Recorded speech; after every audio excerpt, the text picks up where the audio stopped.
ঠান্ডা মাথায় আজকে রাতের বেলা চিন্তা করবা যে আল্লাহ পাক তোমাকে কি জন্য দুনিয়ায় পাঠিয়েছেন।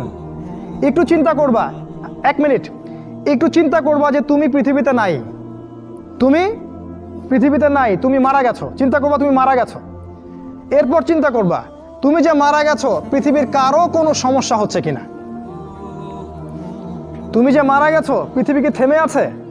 তোমার পরিবার থেমে থাকবে? তোমার শিক্ষা, তোমার বন্ধু বান্ধব, তোমার আত্মীয় স্বজন কেউ থেমে থাকবে? কেউ থেমে থাকবে না। তুমি পৃথিবীতে থাকো বা না থাকো কারো কিছু আসে যাবে না। আল্লাহ পাক তোমাকে যে পৃথিবীতে রেখেছেন একটা সুযোগ খালি দিয়েছেন, যাতে তুমি আল্লাহর দ্বীনের জন্য কিছু করতে পারো। এটাই আল্লাহ তোমার কাছে চান, আর কিচ্ছু চান না। আর কিচ্ছু আল্লাহ তোমার কাছে চান না। আল্লাহ চান তুমি একজন ভালো মানুষ হও, ভালো মুসলিম হও এবং দ্বীনের জন্য কিছু খেদমত করে পৃথিবী থেকে বিদায় নাও। এই দিন তুমি ছাড়াও বিজয়ী হবে ইনশাআল্লাহ।